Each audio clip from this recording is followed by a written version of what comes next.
네, 안녕하세요. 방정환 교육지원센터 진학지원 프로그램 담당을 맡은 조은혜 소장입니다. 오늘은 중랑구에서 명문대에 합격한 선배의 이야기를 들어보겠습니다. 첫 번째 학생으로 홍익대 전자전기공학부에 붙은 이상훈 학생 소개해드립니다. 안녕하세요. 안녕하세요. 네, 반갑습니다. 자기소개 간단히 해주세요. 안녕하세요. 2020학년도 학생부 종합전형으로 홍익대학교 전자전기공학부를 입학한 이상훈입니다. 그래요. 작년에 대학 합격 결과를 간단히 말씀을 좀 해주세요.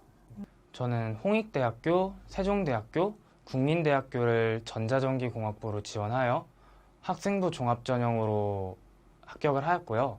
그리고 과학기술대학교는 IT공학부, 동국대학교는 물리반도체공학부에 학생부 종합전형으로 합격하게 되었습니다. 학생부 종합전형으로 오관왕하기 쉽지 않은데 또 홍익대는 장학생으로 또 붙었다고 합니다. 굉장히 축하할 만한 일이고요. 이런 선배가 어떤 과정을 거쳐서 합격하게 됐는지 오늘 본격적으로 알아보겠습니다. 선배 혹시 초등학교 중랑구 내에서 다녔나요? 네네. 어느 초등학교를 다녔고 그 초등학교에서 가장 기억에 남는 일이 있었다면 얘기 좀 해주세요.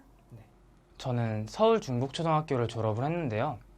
저는 5학년 때 동부교육청에서 주관하는 학생 발명 교실을 참가하여 다른 학교들을 다니는 많은 학생들과 서로 아이디어를 나누고 팀 프로젝트를 진행했던 것이 가장 기억에 남습니다.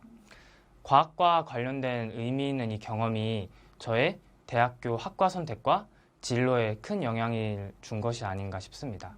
어렸을 때부터 과학에 관심이 많았나요? 네네, 많은 관심이 있었습니다.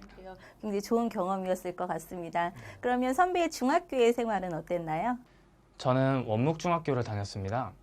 학교에서 중학교와 고등학교를 항상 엮어가며 학생 시절에 큰 그림을 그릴 수 있도록 도와주셨습니다. 자신의 미래를 고민하고 계획하는 시간을 제공해 주시려고 많은 노력을 해주시는 선생님들이 많아서 어렸을 때부터 진로에 대해서 충분히 고민할 수 있었습니다. 그러면 중학교 때부터 전자나 전기, 물리에 관심이 있었나요? 네, 처음에는 수학에 관심이 많았었는데 이 수학을 응용하는 과목인 과학에 좀 관심을 갖게 된 것 같습니다. 그러면 중학교 때 특별히 기억에 남는 경험이나 아니면 뭐 학습 경험 이런 거 후배들에게 알려줄 수 있을 만한 게 있을까요? 대입에 대한 정보가 하나도 없고 중간고사와 기말고사에만 집중해서 준비했던 저에게 중학교 3학년 시절 과학방과후 수업을 들은 적이 있습니다.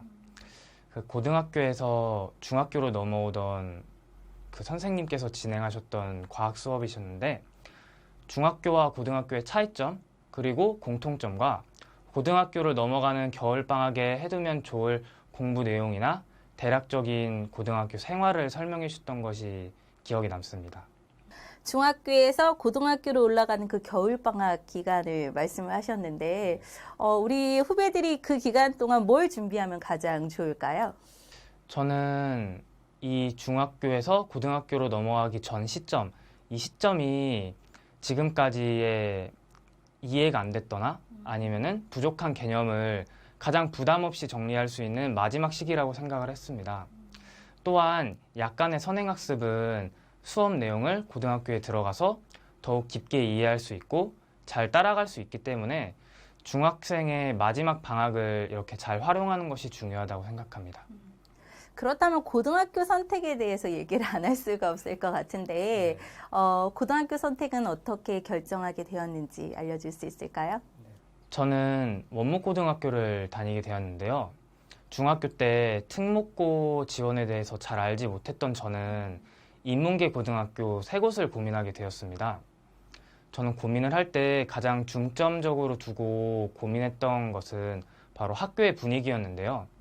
학교의 분위기에 따라서 제가 할 수 있는 최대치의 노력이 달라질 것이라고 생각을 했습니다. 그래서 이 고민을 하게 되고 새 고등학교 중 가장 학교의 분위기가 좋다고 알려진 원묵고등학교를 선택하게 되었습니다. 고등학교를 딱 선택하고 나서 가장 기억에 남는 경험이나 이런 점이 너무 좋았다 하는 부분이 있을까요? 저희 학교는 2학년 때부터 대학교 입시 상담을 내신 성적에 맞게 자주 선생님들께서 해주셨습니다.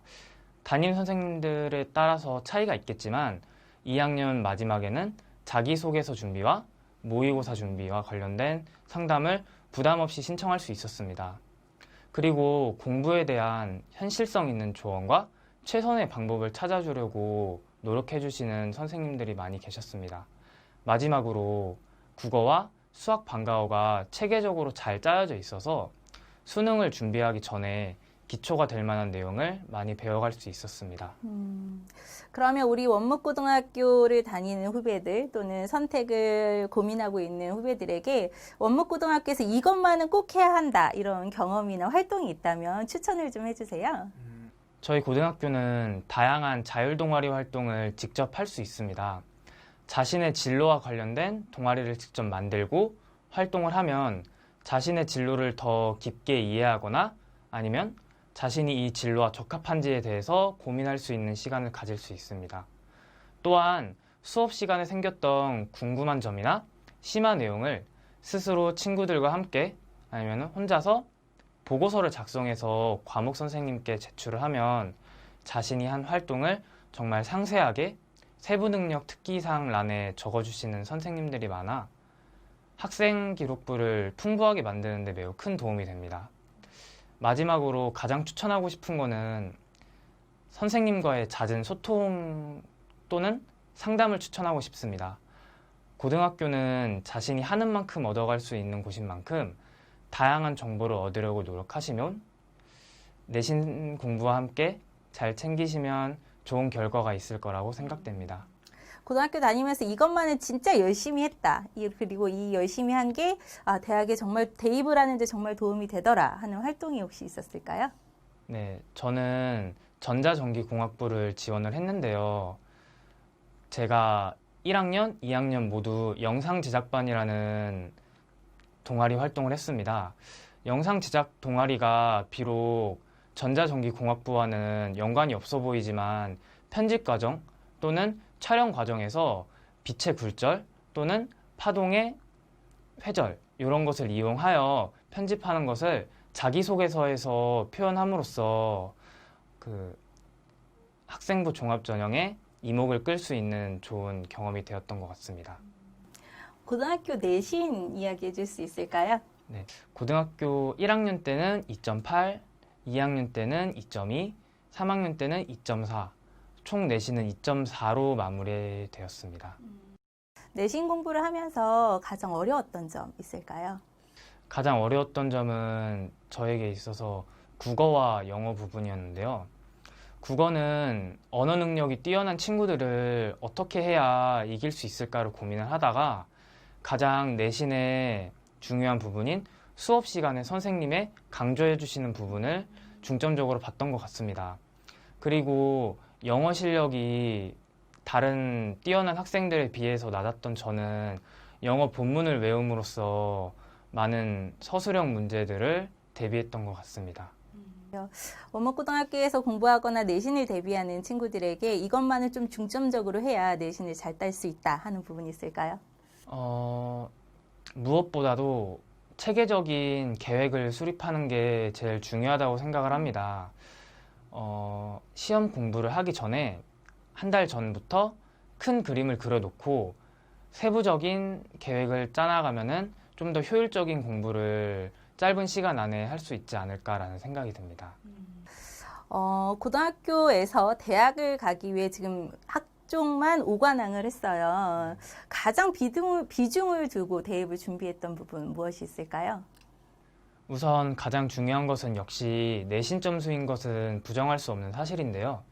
하지만 비슷한 내신대에서 학생부 종합전형의 합격과 불합격을 결정짓는 것은 역시 생활기록부와 비교과 활동 그리고 자기소개서라고 생각을 합니다.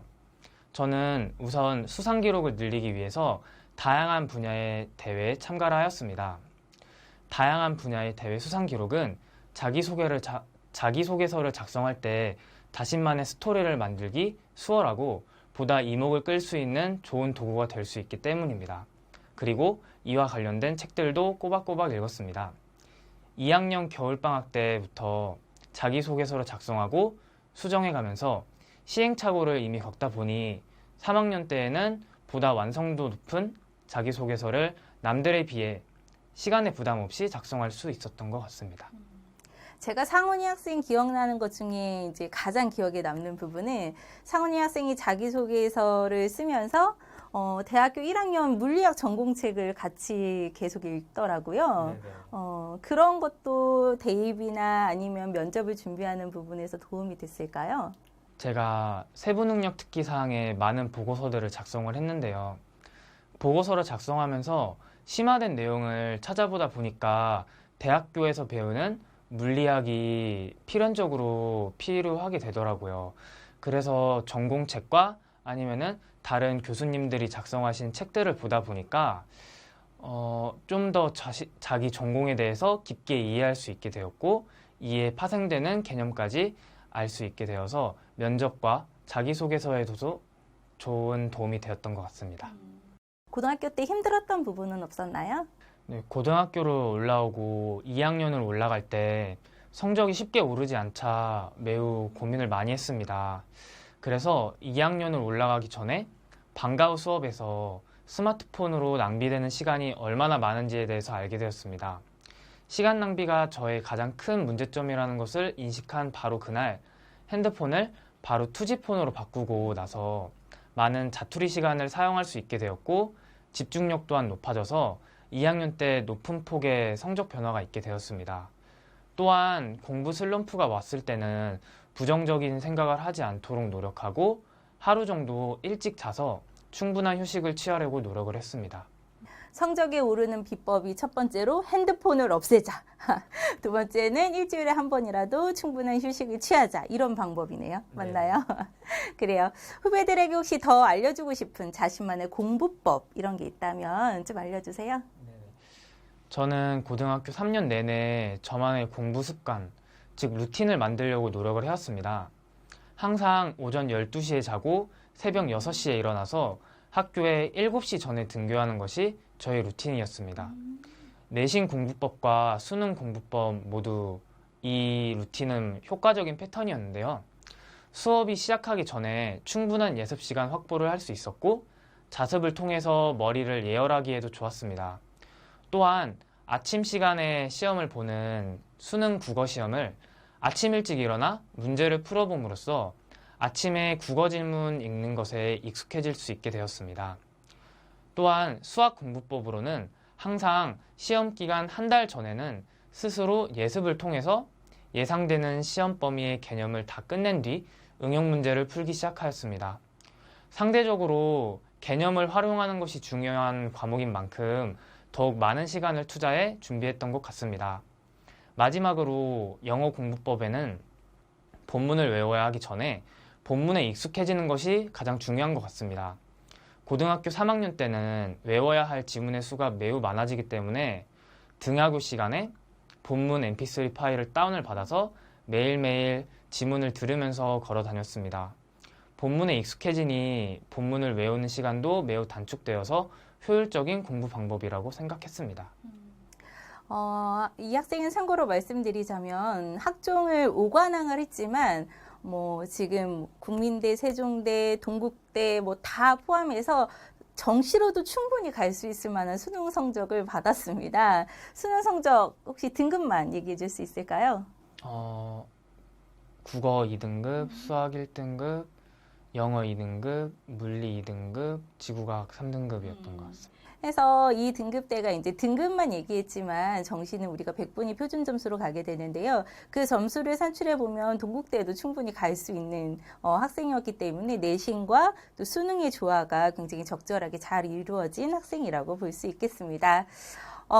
지금 대입 이제 얘기를 한번 해볼 건데요. 대입 논술 전형도 있고 교과 학종 여러 가지가 있는데 정시도 있고 내가 어느 전형으로 가겠다 이거는 몇 학년 때 정하게 되었나요? 저는 1학년이 끝나기 전에 세부능력 특기사항을 준비하고 많은 봉사활동을 준비를 하면서 내가 이 내신 성적과 다양한 활동을 장점으로 뽐내서 학생부 교과 전형보다는 학생부 종합 전형으로 승부를 보는 게 더 좋을 것이라고 생각을 했습니다. 2학년에 올라가서 내신의 상승곡선을 유도를 하면은 이것이 큰 장점이 될 수 있다고 생각을 해서 2학년 때 학생부 종합 전형을 가기로 결정은 하였습니다. 대입을 준비할 때 가장 힘들었던 점 혹시 있었을까요? 항상 꾸준히 쉬지 않고 노력해야 되는 것이 가장 힘들었습니다. 6시에 기상하는 습관부터 시작해서 수능과 내신을 동시에 준비해야 하는 탓에 하루하루 의미 있게 보내야 한다는 강박관념이 가장 컸습니다. 특히 수능을 준비할 때 언어 영역에서 큰 시간 투자를 함에도 불구하고 성적 변화가 빠르게 일어나지 않아 공부 방법에 대한 고민을 할 때가 가장 힘들었습니다. 비교과 준비에 대한 부담은 없었나요? 비교과 준비를 할 때는 자신의 진로와 관련된 내용을 많이 찾아보기 때문에 어떻게 보면은 다른 공부 방법보다 좀 더 흥미있는 내용 위주로 공부를 했기 때문에 그렇게 많이 힘든 점은 없었습니다. 확실히 학생부 종합전형형 학생인 것 같습니다. 네. 후배들에게 원무고를 다니는 또는 중랑구에 있는 후배들에게 대학 갈 때는 이것만은 해야 한다. 이렇게 하면 성공한다 하는 팁 있을까요? 시험 공부를 하던 비교과 준비를 하던 우선 큰 그림을 먼저 그려놓고 그 그림 안에서 세부적인 계획을 짜면은 효율적인 공부를 할 수 있습니다. 저는 내신 기간 때는 항상 하나의 지문을 3일 안에 외우기로 정하였고 3주 전부터 반복적으로 외우고 까먹고를 반복하다가 1주 전에는 완벽하게 외워진 상태에서 문제집을 통하여 서술형 대비와 내용 일치 문제에 익숙해지려고 노력을 했습니다. 또한 수학에서는 많은 문제들을 풀어보고 그 오답 노트를 정리하는 게 가장 저의 내신에 도움이 되었던 방법인 것 같습니다. 네, 중랑구 방정환교육지원센터 프로그램을 수강했죠. 가장 도움이 되었던 프로그램 있으면 얘기 좀 해주세요. 저는 중랑구 방정환 교육지원센터에서 첫 번째로는 2학년 말에 생활기록부 상담을 받았습니다. 2학년 때까지 생활기록부에서 부족한 부분과 보완해야 될 부분을 알려주시고 3학년 때 채워나가야 할 내용을 알려주셨습니다. 또한 두 번째로는 3학년 여름방학에 자기소개서 특강을 통해서 자기소개서의 전반적인 흐름 그리고 자신의 생활기록부에서 자기소개서에서 어필해야 하는 요소들을 함께 찾아주시고 마지막에는 자기소개서 첨삭 과정까지 진행해 주셨습니다. 마지막으로 3학년 2학기 때 면접 특강을 신청하여 면접을 대하는 자세, 면접 예상 질문을 선정하고 모의 면접 등 실제 면접 상황과 매우 흡사한 환경에서 연습할 수 있도록 도움을 받았습니다. 코로나19로 우리 후배들이 정말 많이 힘들어하고 있는데요. 응원의 한마디 해주세요. 마스크를 끼고 공부하고 모의고사도 정상적인 환경에서 보지 못하고 있고 정말 힘든 상황이라고 생각을 합니다. 하지만 이러한 상황에서도 자신의 페이스를 잃지 말고 묵묵히 앞을 보고 나아간다면 정말 좋은 결과가 있을 거라고 생각을 합니다. 의도치는 않았지만 자기 자신의 시간이 많아진 요즘 같은 시기에 다시 한번 자신이 달려온 길을 되돌아보고 피드백을 하는 시간을 가져보는 것도 좋을 것 같습니다. 마지막으로 후배들에게 합격의 기운을 우리가 주기에 마지막으로 우리 중랑구 화이팅 한번 할까요? 네, 하나, 둘, 셋, 중랑구 중랑구 화이팅! 화이팅! 네, 감사합니다.